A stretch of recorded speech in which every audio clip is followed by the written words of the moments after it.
This is your bed. Your blanket. It's weird that you would say that right now and it's this coloring. Because, like, it...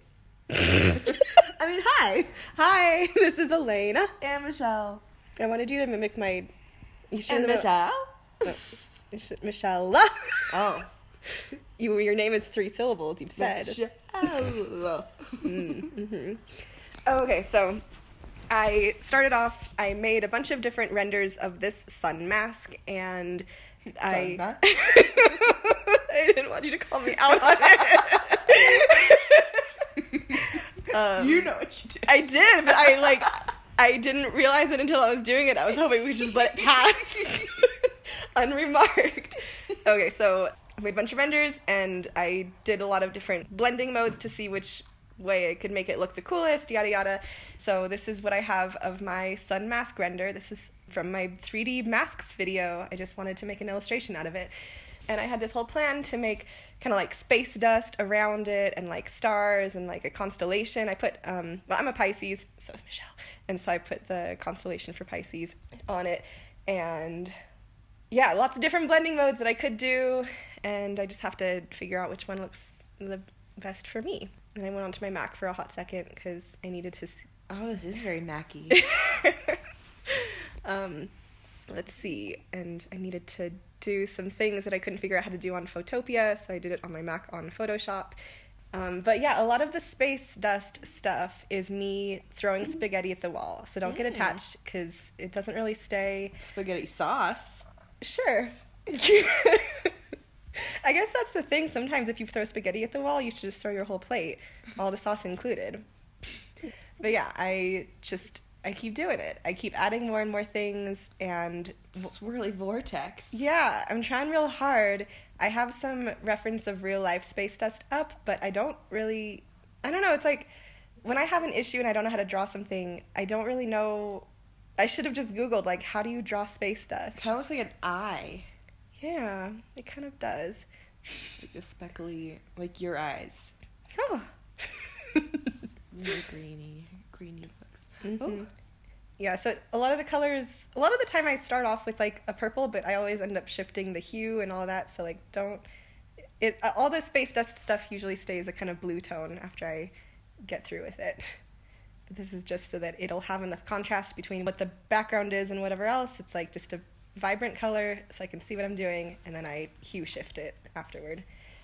I think I redrew this constellation like 5 or 6 times, but I only show this one extra redraw because we don't need to see that. We know. We get the point. Yeah, more spaghetti. Don't worry about it. Even more spaghetti. Purple spaghetti. Yeah. Yeah, I was like really trying. It was like each time I add a vibrant color, I'll like shift the hue and then I'll also change the opacity. So it's like that bit I just added, I put it to like, 30% opacity? You can barely see it. What's the point? I don't know. It's like a painting with so many layers. Yeah. If you don't like it, just slap on a new layer.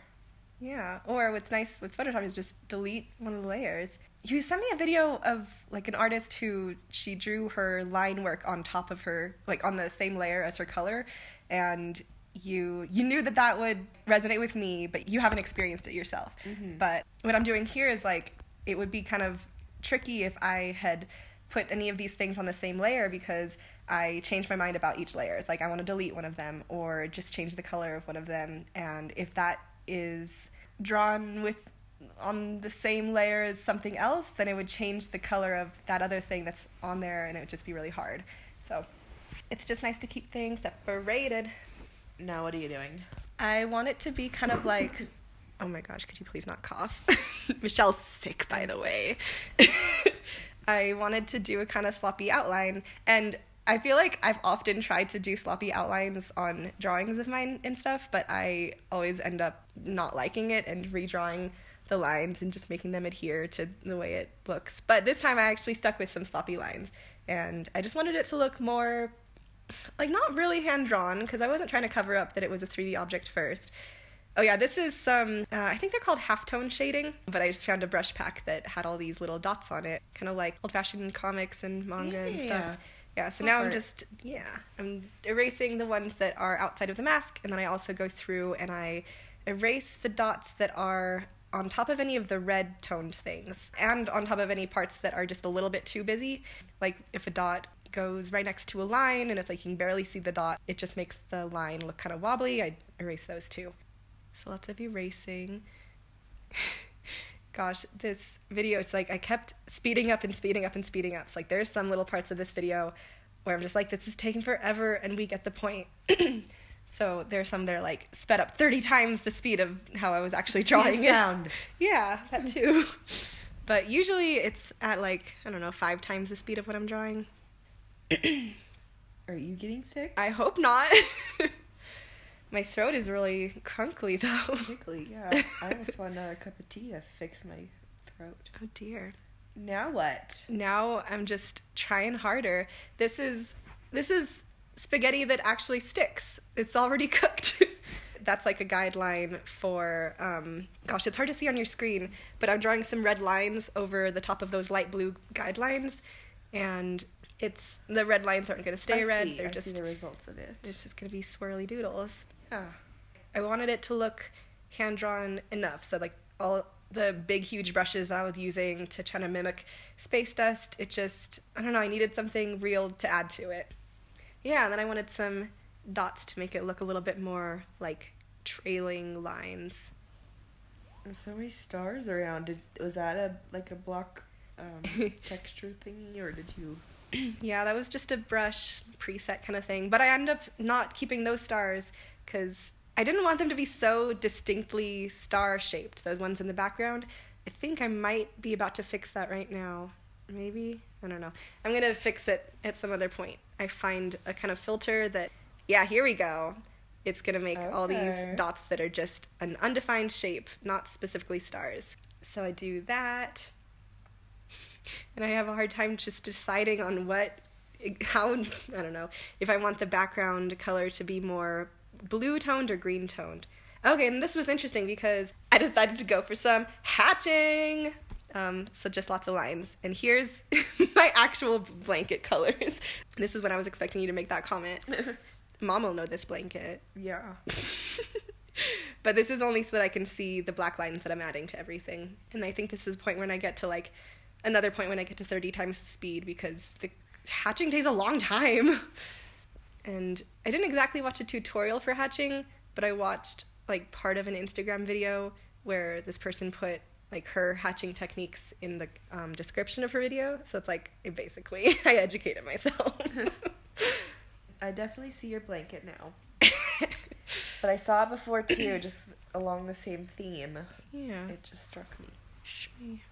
Let's see, and for a while, I'm going to keep on fixing up the hatching because I don't want it to be such a solid block. So it's like I add some and then I take some away. I want it to look like it's fading out gradually toward the center so that I need to make the outer parts even darker. I don't know. It's a whole thing.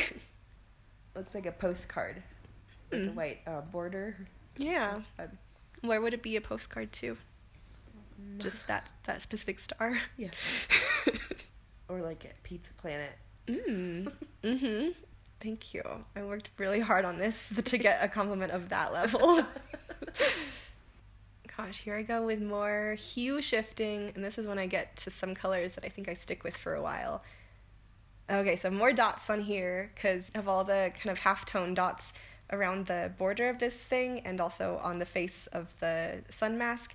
I just wanted more dots to bring it all together. How could you see it from way back here? Very carefully. I mean, I don't need glasses, do you? Oh my goodness. I cannot believe you. I'm sick. Did it affect your eyes? So I add some dots around the lines there, and then it's hard to see on your screen again, but I hope other people can. But I add some black dots around the hatching. All we can see from back here is just like the mouse moving like crazy. I see the little wiggle of a white dot around. Yeah. Just know that wherever that dot goes, it's adding some black dots to all the hatching. And I take your advice. Aww. Dot. Gotta tie it all together, and when you zoom out, you don't even know. I don't see it. Beautiful. Well, thank you everyone for watching. I have more illustrations I'm going to come out with, but probably not as fast as anything 3D because drawing is hard. All right, bye-bye. See you next Monday. Ba-da-bum, ba-da-bum. Brow.